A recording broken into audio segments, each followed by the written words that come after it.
სტანდარტული პროცედურით ადგილობრივი თვითმმართველობის არჩევნებს ეუთო არ აკვირდება. არ არის ეს მისი განა ვერ შეძლებენ რაღაცა რო იყოს თუ ძალიან დიდი ინტერესი იქნება და საქართველოში თვითმმართველობის არჩევნებს ეუთო ოდირი ვერ დააკვირდება. ქართულმა ოცნებამ გავლენიანი არასამთავრობო ორგანიზაცია არჩევნებზე დასაკვირვებლად არ მოიწვია. ოცნება თავს იმართლებს, რომ თვითმმართველობის არჩევნები ეუთოს საქმე არ არის და ეს ორგანიზაცია მხოლოდ საპარლამენტო ან საპრეზიდენტო არჩევნებს აკვირდება. თუმცა სხვა რამეზე მეტყველებს ფაქტები. ოდირი საქართველოში თვითმმართველობის არჩევნებს 2010, 2017 და 21 წლებშიც აკვირდებოდა. ეუთო ოდირის და სხვების და ამათ მოწვევით უნდა ახალი პრეცედენტები გავაჩინოთ, ახალი სცენარები ფრანკენშტეინისეული სქემები ისე მოვიგონოთ, იქ უნდა მოვიწვიოთ არჩევნები, სადაც როგორც წესი არ იწვევენ.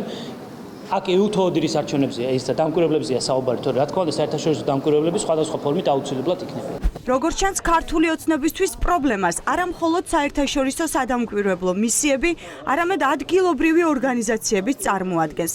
სავარაუდოდ სწორედ ამიტომ უთხრა უარი მთავრობამ დიდ ბრიტანეთს დაეფინანსებინა ადგილობრივი ორგანიზაციები, რათა ისინი თვითმმართველობის არჩევნებს დაკვირვებოდნენ.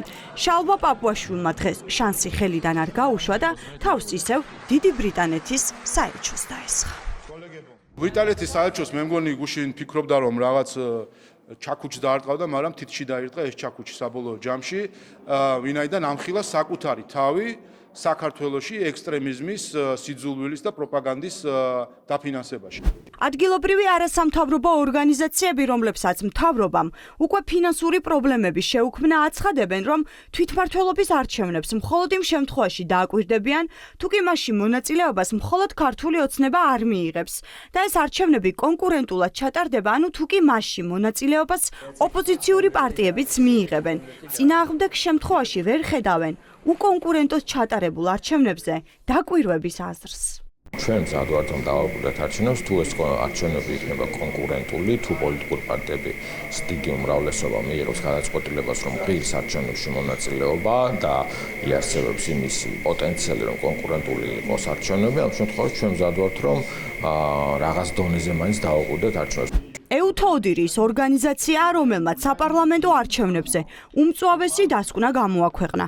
გამორიცხული არ არის, რომ სწორედ ეს არის მიზეზი, რის გამოც ქართულ ოცნებას აღარ სურს, რომ თვითმმართველობის არჩევნებსაც ეს ორგანიზაცია გამადიდებელი შუშით დააკვირდეს. სწორედ ასე მოხდა რუსეთში და ბელარუსშიც, როდესაც ლუკაშენკომ და პუტინმა სადამკვირვებლო ორგანიზაციებს არჩევნებზე დაკვირვების უფლება აუკრძალა. მათ აქვთ ხოლმე ასევე შეფასების მისია, რომელიც რამდენიმე თვით ადრე ხდება ხოლმე და იმისაც რომ ასეთი მისიები გამზადდეს, ცხადია, მოწვევა მნიშვნელოვანია გაცილებით ადრე. ამიტომ ამ ეტაპზე ვიცით რომ არ არის მოწვეული ოდირი, მე პირადად მქონდა ოდირთან კომუნიკაცია გასულ კვირას, იმიტომ რომ შევხვდი მათ ბრიუსელში და ვიცოდი რომ არ არიან მოწვეულები. ეუთო ოდირმა 26 ოქტომბრის არჩევნები კრიტიკის ქარცეცხლში გაატარა. თქვა, რომ საპარლამენტო არჩევნების დროს ხმის მიცემა შიშის გარეშე შეუძლებელი იყო და ადგილი ჰქონდა ამ მრჩეველზე ზეწოლას. როგორც ჩანს, ქართულ ოცნებას აღარ სურს ადგილობრივ არჩევნებზეც კრიტიკული დასკვნა დაიწეროს და მისი ლეგიტიმაციაც კითხვის ნიშნის ქვეშ დადგეს.